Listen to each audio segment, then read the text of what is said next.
এবং কি বিশেষ করে শেষ 10 দিন রাসূলুল্লাহ সাল্লাল্লাহু আলাইহি ওয়াসাল্লামের ব্যাপারে আয়েশা সিদ্দিকা রাদিয়াল্লাহু তাআলা আনহা তিনি বর্ণনা করেছেন যে তিনি এমনভাবে শাদ্দাল মে'দারা তিনি তার এই কোমর বেঁধে ফেলতেন এবং এরপরে এটা তিনি আর খুলতেন না। তারপরে সারা রাত তিনি ইবাদত করতেন এবং পরিবারের লোকজনকে জাগিয়ে দিতেন। তাহলে শেষ 10 দিন তো এত বেশি ইবাদত করতেন যে সারা রাত তিনি জাগ্রত থাকতেন। এবং এই কোমর বেঁধে ফেলা এটার ব্যাখ্যা মুহাদ্দিসিন ইকরাম দুটো বিষয় বলেছেন।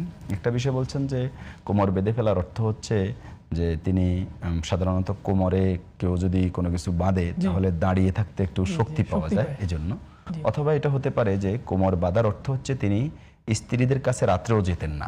তো ফলে এমনভাবে পোশাকটাকে লুঙ্গিটাকে বা নিচের অংশে যে পোশাকটা পরে এটাকে এমনভাবে বেঁধে ফেলতেন যেটা খোলার প্রয়োজন হতো না।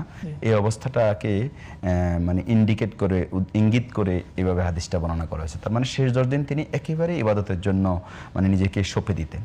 এবং সহিহ বুখারীতে এসেছে ওয়াকানা ইয়াতাকিফু ফি আশরি আওয়াখির মির রমাদান, শেষ 10 দিন রাসূলুল্লাহ সাল্লাল্লাহু আলাইহি ওয়াসাল্লাম ইতিকাফ করতেন মসজিদে।